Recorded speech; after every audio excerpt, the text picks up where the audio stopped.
해외에서 금융위기가 터졌다는 뉴스가 처음 전해질 때 한국의 부동산 시장은 대체로 조용하다.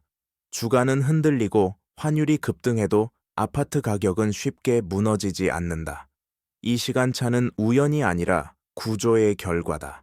금융위기는 항상 빠른 시장에서 먼저 발생한다.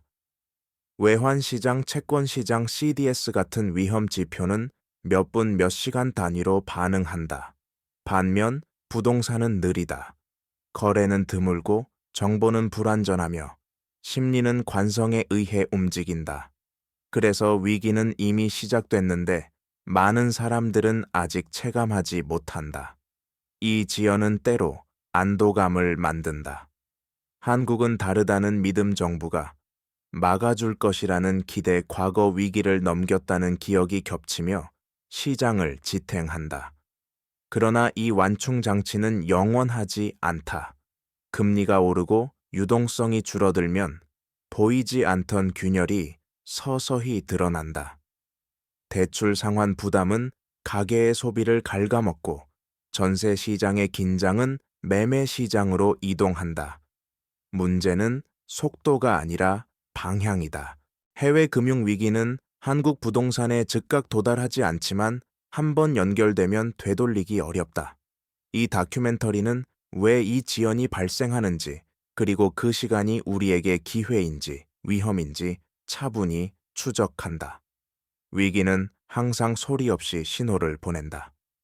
가장 먼저 움직이는 것은 금리와 환율이다. 해외에서 금융 불안이 커지면 안전 자산으로 자금이 이동하고 달러는 강세를 띈다. 원화 약세는 수입 물가를 자극하고 중앙은행은 물가와 환율을 동시에 고려해야 하는 압박에 놓인다. 이 과정에서 기준금리는 쉽게 내려가지 못하고 시중금리는 더 빠르게 반응한다.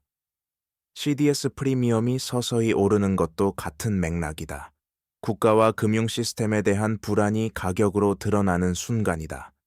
그러나 이 지표들은 대부분 일반 가계의 시야 밖에 있다. 체감되는 변화는 아직 없다. 아파트 실거래가는 유지되고 전세 계약도 기존 가격을 기준으로 갱신된다. 이때 시장은 착각한다. 위기는 없다고 판단한다.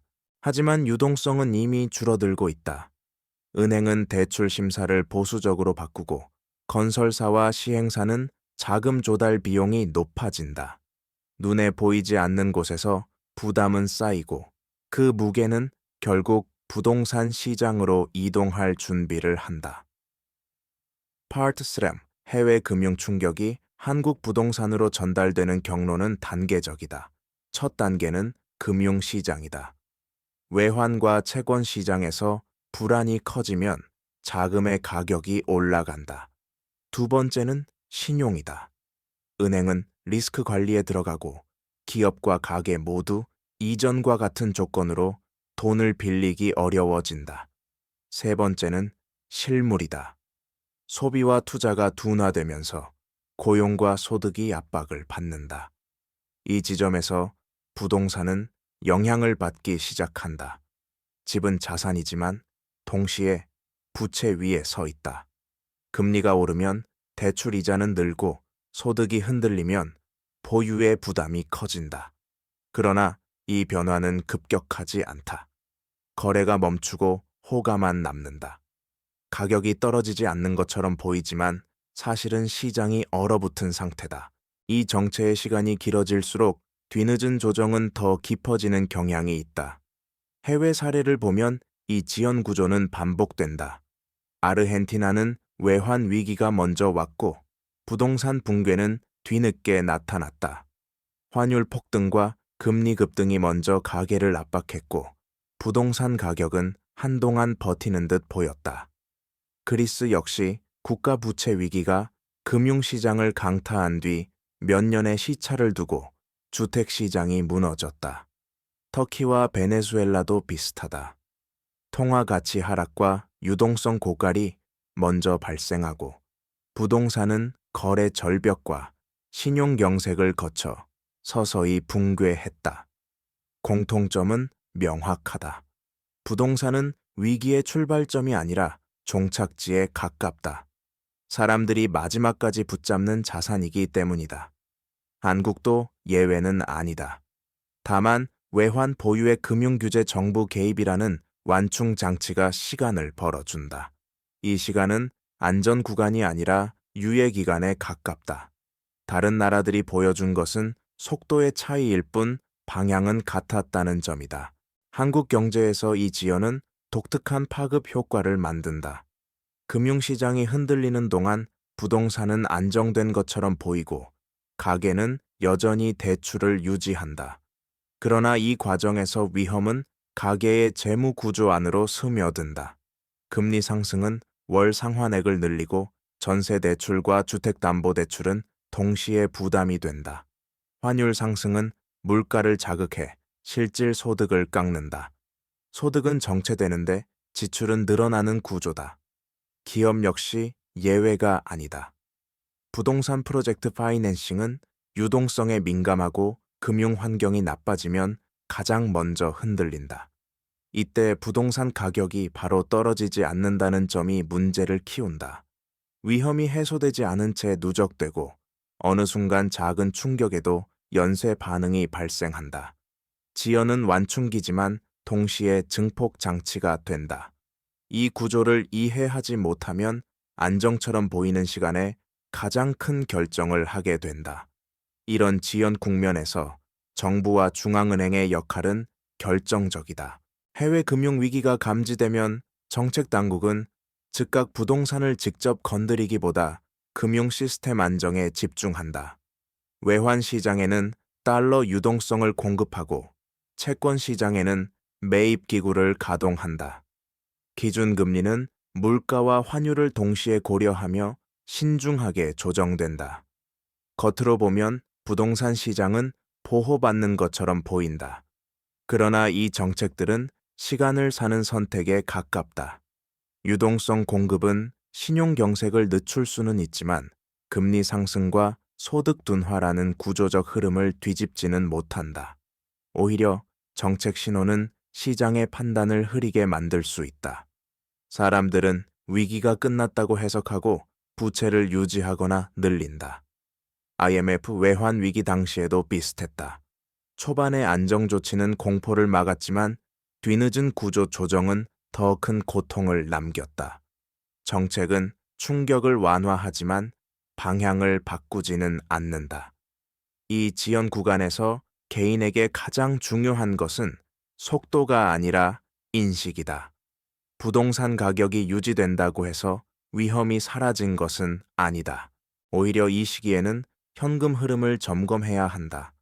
금리 상승이 장기화될 경우 감당 가능한 상환 수준인지, 소득이 줄어들어도 버틸 여력이 있는지 냉정하게 계산해야 한다.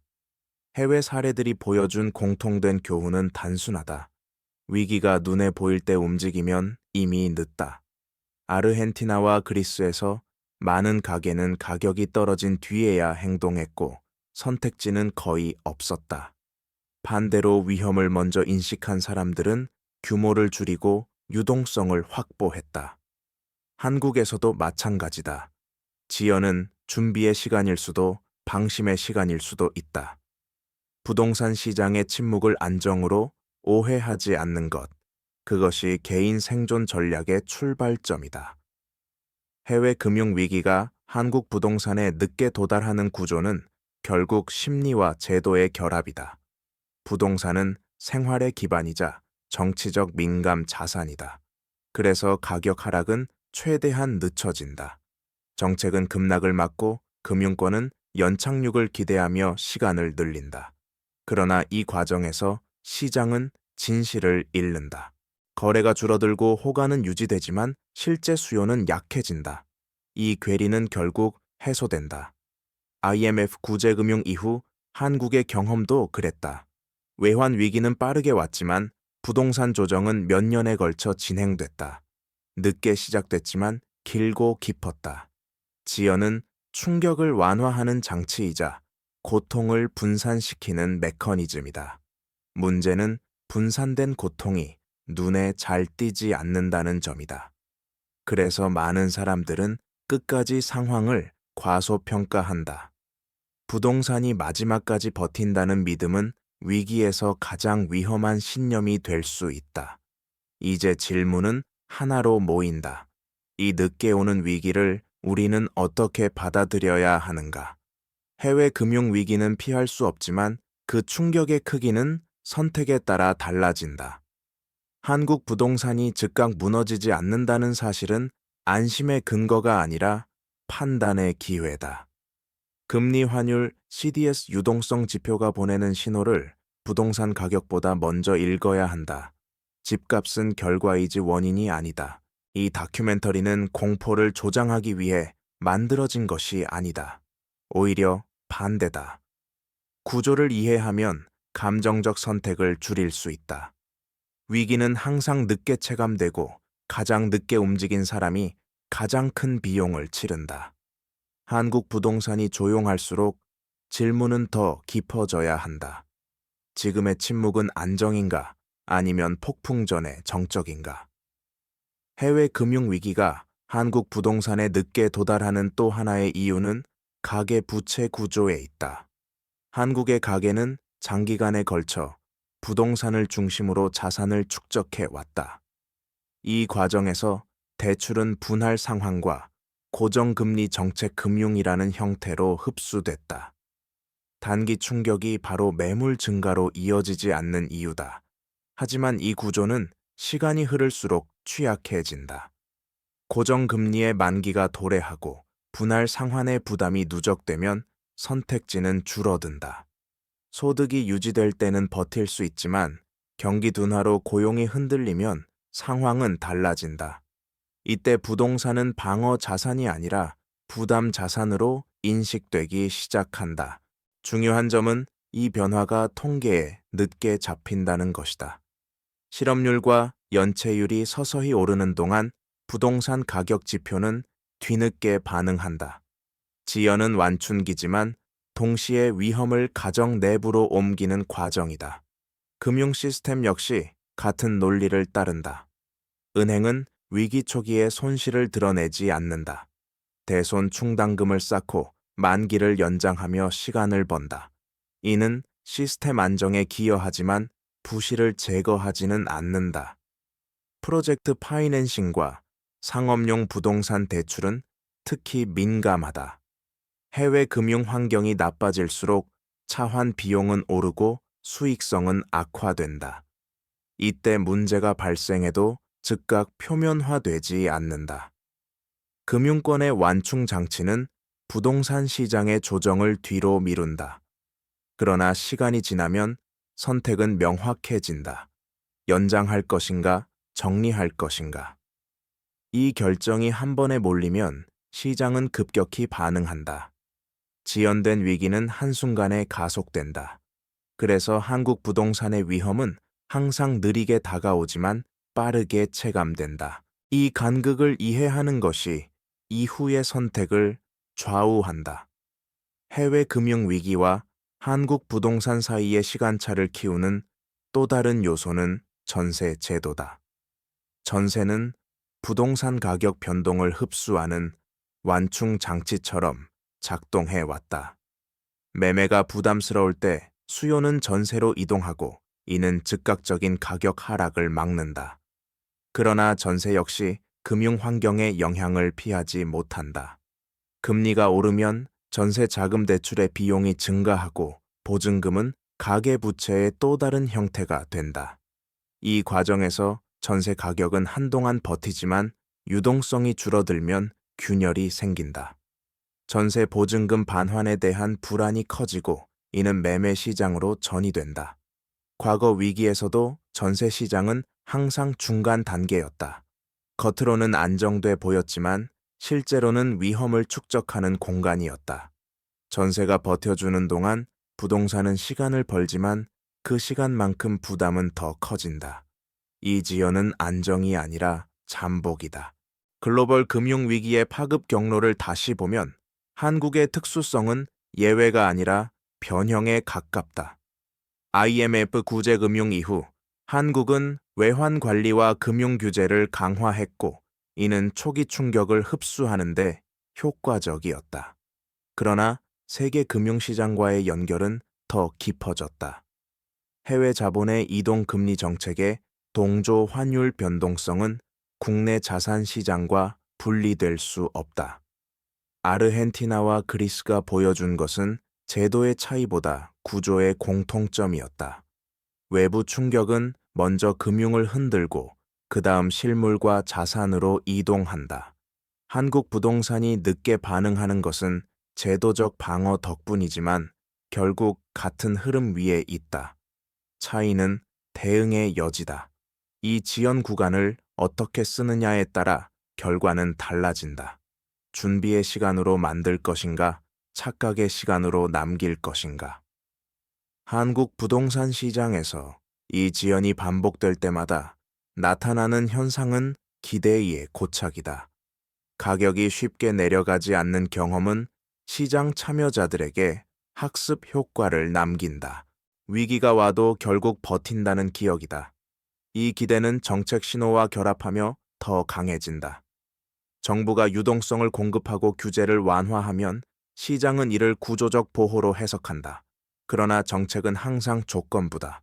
물가와 환율 재정 부담이 동시에 악화되면 선택지는 줄어든다. 이때 정책은 부동산이 아니라 금융 안정에 우선순위를 둔다. 기대와 현실이 어긋나는 지점에서 충격은 발생한다. 사람들은 가격이 아니라 거래가 멈추는 것을 먼저 체감한다. 매도자는 호가를 내리지 않고 매수자는 사라진다. 이 공백의 시간은 심리를 갉아먹는다. 지연된 위기는 이렇게 신뢰를 먼저 무너뜨리고 그 다음에 가격을 움직인다. 결국 해외 금융 위기가 한국 부동산에 늦게 도달하는 이유는 보호가 강해서가 아니라 전달 경로가 길어서다. 금융시장 신용소득 심리를 거치는 동안 시간은 벌어진다. 그러나 이 과정은 위험을 제거하지 않는다. 오히려 분산시키고 축적한다. 개인에게 중요한 것은 이 구조를 자신의 삶에 대입해 보는 일이다. 월 소득과 고정 지출 대출 금리의 변화가 몇 년 뒤 어떤 그림을 만드는지 계산해야 한다. 부동산 가격이 아니라 현금 흐름이 기준이 돼야 한다. 해외 사례들이 반복해서 보여준 교훈은 단순하다. 위기는 늦게 오지만 준비는 먼저 해야 한다. 지연된 위기는 여유가 아니라 경고다. 이 신호를 읽는 사람과 그렇지 않은 사람의 차이는 시간이 지날수록 커진다. 이 지연 국면에서 자주 간과되는 요소는 지역 간 격차다. 해외 금융 충격이 본격화되면 수도권과 비수도권의 반응 속도는 달라진다. 유동성이 풍부한 핵심 지역은 거래 감소로 버티지만 주변 지역은 수요 공백이 먼저 나타난다. 가격이 아닌 체감이 먼저 변한다. 공실이 늘고 전세 문의가 줄며 호가 유지가 어려워진다. 이 미세한 변화는 통계보다 빠르다. 동시에 상업용 부동산과 토지는 주거용보다 먼저 흔들린다. 금리와 자금 조달 비용의 영향이 직접적이기 때문이다. 해외 사례에서도 동일했다. 그리스와 터키에서 상업용 부동산의 경색은 주거 시장의 전조였다. 한국에서도 이 신호는 반복된다. 지연의 시간은 균등하지 않다. 일부는 이미 영향을 받는 동안 다른 일부는 아직 안전하다고 느낀다. 이 불균형이 판단을 흐린다. 마지막으로 중요한 것은 시간의 해석이다. 해외 금융 위기가 한국 부동산에 늦게 도달한다는 사실은 예측의 창을 제공한다. 금리 경로 환율의 추세 CDS와 유동성 지표는 미래의 방향을 말해준다. 그러나 시장은 종종 과거의 경험에 의존한다. 이전에도 버텼다는 기억은 위험을 축소한다. IMF 외환 위기 이후에 회복 글로벌 금융 위기 이후의 반등은 강한 서사로 남아있다. 하지만 조건은 달라졌다. 부채 규모는 커졌고 인구 구조는 바뀌었으며 성장 여력은 낮아졌다. 지연은 같은 결과를 보장하지 않는다. 오히려 선택의 무게를 키운다. 지금의 안정처럼 보이는 시간은 판단을 요구한다. 기다릴 것인가, 대비할 것인가? 이 질문에 대한 답이 각자의 경제적 미래를 결정한다. 해외 금융 위기가 장기화될수록 한국 부동산에 작용하는 압력은 형태를 바꾼다. 초기에는 금리와 환율이 중심이지만 시간이 지나면 재정과 신용의 문제가 전면에 등장한다. 경기 둔화가 길어지면 세수는 줄고 정부의 정책 여력은 제한된다. 중앙은행 역시 물가와 환율을 동시에 관리해야 하는 상황에서 선택이 어려워진다. 이때 유동성은 선택적으로 공급된다. 금융 시스템을 지키는 쪽으로 우선 배분되고 자산 가격 방어는 후순위로 밀린다. 그 결과 부동산 시장은 보호받고 있다는 인식과 달리 점점 고립된다. 거래량 감소가 고착되고 가격 신호는 왜곡된다. 이 왜곡이 길어질수록 조정은 한 번에 나타날 가능성이 커진다. 해외 사례에서 반복된 장면이다. 늦게 오는 위기는 종종 더 불연속적이다. 완만한 하락이 아니라 갑작스러운 재평가로 나타난다. 이 국면에서 개인의 선택은 더욱 현실적이어야 한다. 투자 관점이 아니라 생활 관점에서 부동산을 다시 바라볼 필요가 있다. 거주 안정성, 상환 지속 가능성, 유동성 확보가 핵심 기준이 된다. 해외 위기를 겪은 국가들에서 가장 큰 타격을 받은 계층은 가격 변동을 예측하지 못한 사람들이 아니라 현금 흐름의 변화를 과소평가한 사람들이었다. 한국에서도 같은 위험이 존재한다. 금리가 높아진 환경에서 부동산은 더 이상 자동으로 시간을 벌어주지 않는다. 지연은 선택을 미루게 만들지만 비용은 누적된다. 이 다큐멘터리가 던지는 메시지는 단순하다. 해외 금융 위기가 한국 부동산에 늦게 도달하는 이유를 이해하는 것은 방향을 아는 일이다. 그리고 방향을 안다는 것은 준비할 수 있다는 뜻이다. 남은 것은 각자의 판단이다. 지연된 위기의 마지막 연결, 고리는 심리다. 금융지표와 실물지표가 악화돼도 부동산은 기대에 의해 지탱된다. 가격은 미래에 대한 믿음의 집합이기 때문이다. 그러나 기대는 소득과 신용 위에서만 유지된다. 금리 인상이 장기화되고 고용의 질이 나빠지면 기대는 서서히 균열을 낸다. 이때 나타나는 현상은 가격 급락보다 먼저 선택의 변화다. 신규 매수는 사라지고 보유자는 방어적 태도로 바뀐다. 리모델링을 미루고 소비를 줄이며 현금을 쌓는다. 이 집단적 행동 변화는 통계에 늦게 잡히지만 경제 전반의 속도를 늦춘다. 해외 사례에서도 심리의 전환은 항상 결정적이었다. 아르헨티나와 그리스에서 부동산 가격이 본격적으로 움직이기 전 이미 소비와 신용은 위축돼 있었다. 한국에서도 마찬가지다. 부동산의 지연은 심리의 지연이며 그 끝은 갑작스럽게 찾아온다. 결국 이 구조를 이해하는 것이 다큐멘터리의 핵심이다. 해외 금융 위기가 한국 부동산에 늦게 도달하는 이유는 보호막이 두꺼워서가 아니라 전달 과정이 길고 복잡해서다. 이 복잡성은 시간을 벌어주지만 동시에 판단을 어렵게 만든다. 지표는 서로 다른 속도로 움직이고 체감은 더 늦다. 그래서 많은 사람들은 가장 느린 지표인 집값을 기준으로 상황을 판단한다. 그러나 위기는 항상 빠른 곳에서 시작해 느린 곳에서 끝난다. 이 순서를 기억하는 것이 중요하다. 금리와 환율 CDS와 유동성의 흐름을 읽고 그 변화가 개인의 현금 흐름에 어떤 의미인지 연결해야 한다. 부동산 시장의 침묵은 답이 아니다. 질문이다. 이 질문에 어떻게 대응하느냐가 지연된 위기가 남길 결과를 바꾼다. 해외 금융 위기가 길어질수록 부동산 시장의 내부 구조는 점점 더 중요해진다. 같은 가격 수준이라도 소유자의 재무 상태는 크게 다르다. 현금 비중이 높은 가계와 고정 지출이 많은 가계의 체감은 완전히 갈린다. 이 차이는 시간이 지나며 시장의 방향을 만든다. 연체율이 급격히 오르지 않아도 은행은 위험을 선제적으로 관리한다. 대출 한도는 줄고 금리는 조건부로 조정된다. 이 보이지 않는 변화는 거래를 억제한다. 매물은 늘지 않지만 매수도 사라진다. 해외 사례에서 이런 정체는 항상 전환점이었다. 그리스와 터키에서도 가격이 움직이기 전 시장은 먼저 멈췄다. 한국에서도 이 정체는 경고다. 움직임이 없다는 것은 안정이 아니라 선택이 유예되고 있다는 뜻이다. 이 유예가 끝나는 순간 방향은 이미 정해져 있는 경우가 많다.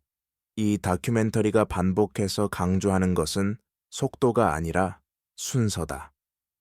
해외 금융 위기는 빠른 시장에서 시작해 느린 자산으로 이동한다. 한국 부동산은 그 마지막 단계에 놓여 있다. 그래서 늦게 반응하고 늦게 체감된다. 그러나 이 늦음은 안전의 증거가 아니다. 오히려 준비를 요구하는 신호다. IMF 외환 위기 이후의 경험은 여전히 유효하다. 충격은 먼저 보이지 않는 곳에서 쌓이고 가장 많은 사람이 의존하는 자산에서 드러난다. 지금의 안정처럼 보이는 시간은 질문을 던진다. 금리와 환율이 말하는 방향 유동성이 보내는 신호를 어떻게 해석할 것인가? 이 질문에 답하지 않는다면 지연은 단지 시간을 늦출 뿐 결과를 바꾸지 못한다. 지연의 끝자락에서 가장 큰 변수가 되는 것은 정책의 한계다. 초기에는 유동성 공급과 규제 조정이 시간을 벌어주지만 위기가 장기화되면 비용이 누적된다. 물가 압력이 남아있는 상태에서 금리를 크게 내리기 어렵고 환율 안정과 금융 신뢰를 동시에 지켜야 한다. 이 균형이 흔들리면 정책의 우선순위는 명확해진다. 자산 가격 방어보다 시스템 안정이다. 이 전환은 부동산 시장에 조용히 전달된다. 대출 조건은 더 까다로워지고 차환은 느려진다. 보유자는 버티지만 신규 진입은 막힌다. 이때 나타나는 현상은 가격의 급락이 아니라 체력의 고갈이다. 유지 비용은 늘고 선택지는 줄어든다. 해외 사례에서 이 국면은 항상 전환점이었다.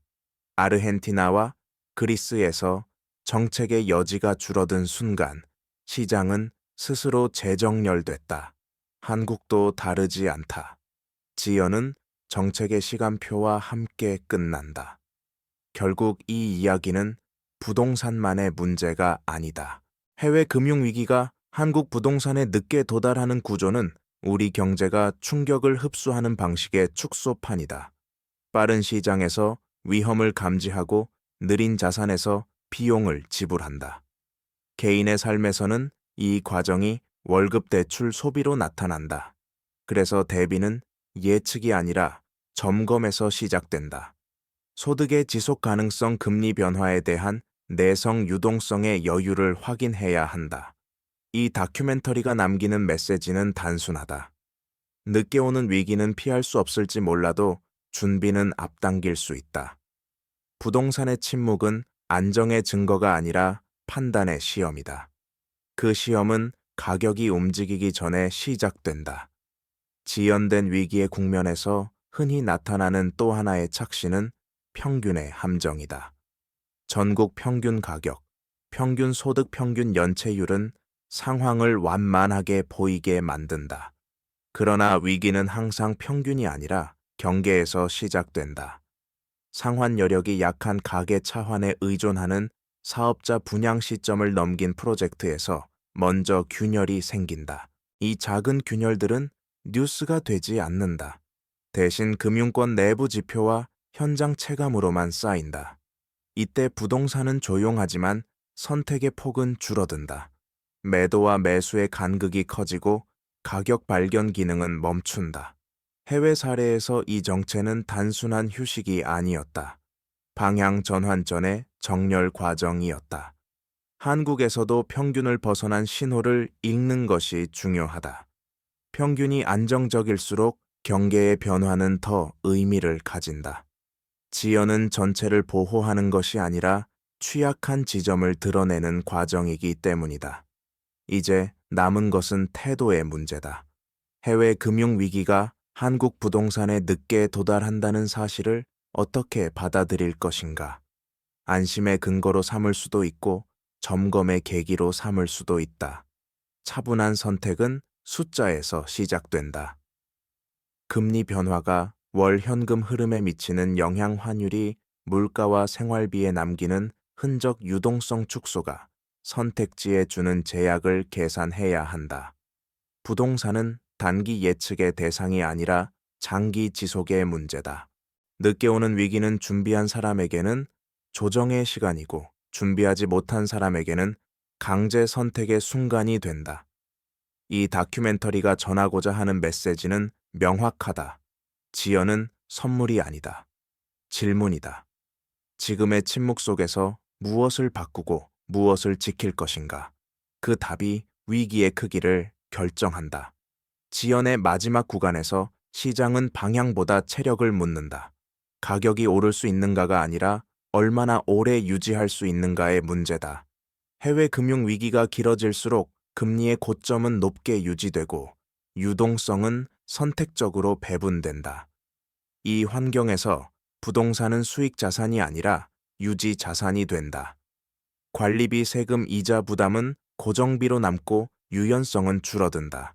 이때 나타나는 변화는 급격하지 않다. 매물은 늘지 않지만 협상력은 매수자에게 이동한다. 거래가 성사되는 가격은 공개 지표보다 낮아지고 시간은 비용이 된다. IMF 이후의 경험과 그리스의 조정 과정에서도 같은 장면이 반복됐다. 늦게 오는 위기는 가격보다 조건을 먼저 바꾼다. 이 조건의 변화는 개인의 선택을 제한한다. 지연의 끝은 항상 선택지의 축소로 나타난다. 이 사실을 인식하는 순간 대응의 기준은 명확해진다. 결국 이 다큐멘터리가 말하는 핵심은 하나다. 해외 금융 위기가 한국 부동산에 늦게 도달하는 이유를 아는 것은 예측이 아니라 준비를 가능하게 한다. 빠른 지표가 보내는 신호를 느린 자산의 안정으로 오해하지 않는 것, 그것이 출발점이다. 금리와 환율 CDS와 유동성은 이미 방향을 말해준다. 부동산의 침묵은 그 방향이 아직 가격으로 번역되지 않았다는 뜻일 뿐이다. 개인의 삶에서는 이 시간이 점검의 기회가 된다. 부채의 구조를 재정렬하고 현금 흐름의 여유를 확보하며 선택의 유연성을 넓히는 시간이다. 위기는 늦게 체감되지만 준비는 지금 할 수 있다. 지연은 안전이 아니라 시험이다. 이 시험에서 필요한 것은 속도가 아니라 이해다. 조용히 끝맺을 시간이다. 해외 금융 위기가 한국 부동산 시장에 늦게 도달하는 이유를 따라오다 보면 결국 하나의 사실로 수렴한다. 한국 부동산은 위기를 피하는 자산이 아니라 가장 늦게 비용을 치르는 자산이라는 점이다. 이 늦음은 정책 제도 심리가 만들어낸 시간차이며 그 안에는 선택의 여지가 존재한다. 그러나 선택하지 않는 것도 하나의 선택이 된다. IMF 외환 위기 이후 그리고 수많은 해외 사례가 보여준 것은 분명하다. 위기는 언제나 예고 없이 오지만 신호 없이 오지는 않는다. 다만 그 신호를 어디에서 읽느냐가 다를 뿐이다. 집값이 아니라 금리와 환율 유동성과 신용의 흐름에서 읽어야 한다. 이 다큐멘터리가 남기고 싶은 여운은 공포가 아니다. 질문이다. 지금의 안정처럼 보이는 시간은 무엇을 요구하고 있는가? 더 많은 부채인가? 더 많은 여유인가? 해외 금융 위기는 이미 시작됐을지도 모른다. 한국 부동산은 아직 조용하다. 그리고 바로 그 점이 가장 중요한 메시지다.